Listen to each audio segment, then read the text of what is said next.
Good morning. I'm here at MageeNews.com with probably one of the most controversial people in Magee. Now, Chris said earlier, why in the world am I controversial? But this is Chris Lane, and if you've read the paper lately, or if you've listened to MageeNews.com, you have seen Chris Lane's name mentioned over and over in connection with the decision on where the Magee Elementary School will be built. Chris owns land in the city of Magee that is an area that can be considered for the school. When we started talking about this, and of course it's been talking forever, I just asked Chris, I said, will you interview with me? Because he and I have known each other a long time, we've been friends a long time, and the deal is I pretty much always know where Chris stands because he tells me. You know, he may not know where I stand, but I tell him he tells me where he stands. And I thought we ought to start off with the beginning, because this just didn't happen last week. Tell me a little bit about your dealings with the land for the school. The school approached me, Miss Maddox approached me about a year and a month. It's been a year and a month ago. Interested in buying the property over on Goodwater. And this is the property that's located behind what I call the old PFG or behind Tractor Supply. That's the correct. one. Okay. 33 acres. Okay. And I told them I'd sell it, and they said they had to do 2 appraisals and a few other things, and then they went to look in other places. Well, okay, but when you found out about your land, did you know any areas they were looking at? I mean, did you talk to them about your land before they ever looked at other land? I guess is what I'm trying to say. The only land that I knew at that time was mine, and shortly after that, then I heard that they wanted to go out where Baldwin Road comes out on 49 on some 16 section land. So that was mentioned then, and that was the one that was going to cost so much to put a sewage lagoon in or something. Now, I may be mixed up on that. Well, what I was told was that if they go out there, they would have to build their own sewage lagoon for that amount of people, students, and that it was going to cost around $1 million to build it, and then 10 years later it cost another $1 million to get it upgraded or cleaned out and redone. So they just axed that. So that's what I heard. Okay, when did the talk come in about the land to the right, I guess if you're looking at it, to the right of the Tractor Supply? That come in, I heard that shortly after the Baldwin Road deal, I guess a couple of months after that, they come back to me after the deal on the Baldwin Road and want to know would I sell half the property of mine, and at that time I told them no, and so then I heard that they was looking at the economic development property behind that big building. And they started on that. That was a couple months after that.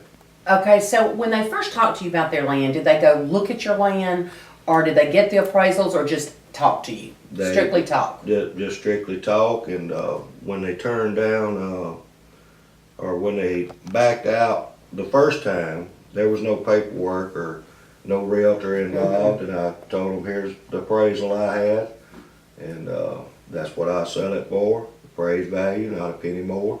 And there was no realtor involved. Well, when they backed out, well, then I just decided to go ahead and get a realtor to sell the property to whoever.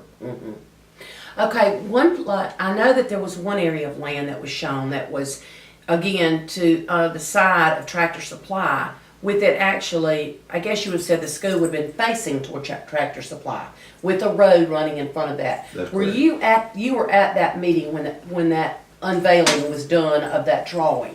That's correct. And you that realized, was our economic development meeting. Okay, and you realized when you saw the property, what? That they didn't own the road. They thought that they had it designed to go out to that cut-through road. It's not being maintained. The reason it's not maintained by the city is because it don't belong to them. It's a private road. That the land, that's the road that went kind of between the OPFG and back to Goodwater Road. Went kind of through there. And so the school then had designed their whole building around a road they didn't even own. Correct. But did they know they didn't own it? apparently they didn't do their homework, go to the courthouse or whatever. And find Because the out. road is owned by Stacy Scott, right? Stacy Scott owns part of it, and the guy that owns the big metal building there owns the other half of it. Okay, okay. After that was discussed, that area, there was a kind of a disagreement. I don't know if you say disagreement, but the price that the Economic Foundation decided that they would sell the school, that property to, was not something the board agreed with. And backing up, how long have we been talking about a new school?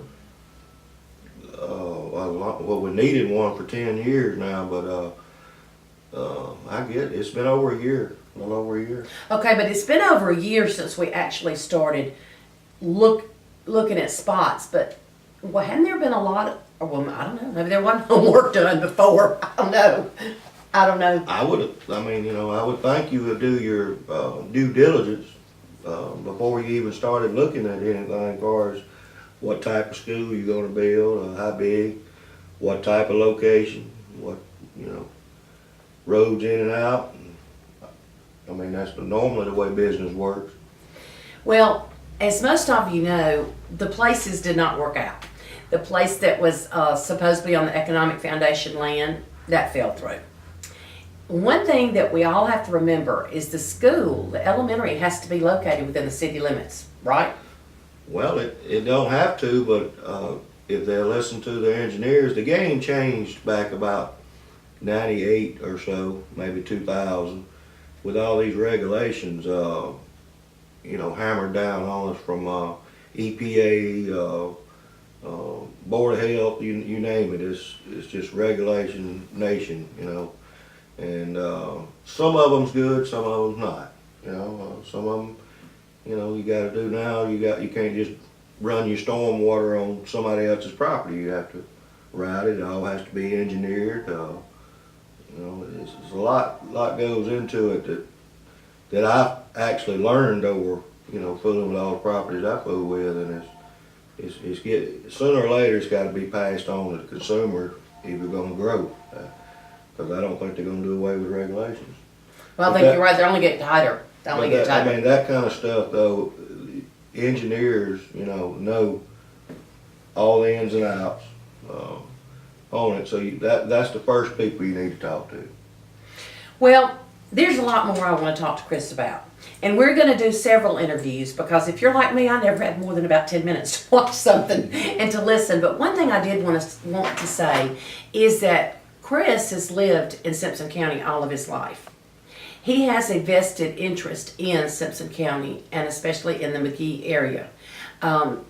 Chris is not a person that is going to sit back and just take what comes. He's going to investigate. He's going to learn. I may not agree with what he finds out. You may not agree with it. But he's done his homework and does his homework. And I hope you'll watch the second interview because we're going to talk a little more about the land and some other things that happen in Simpson County.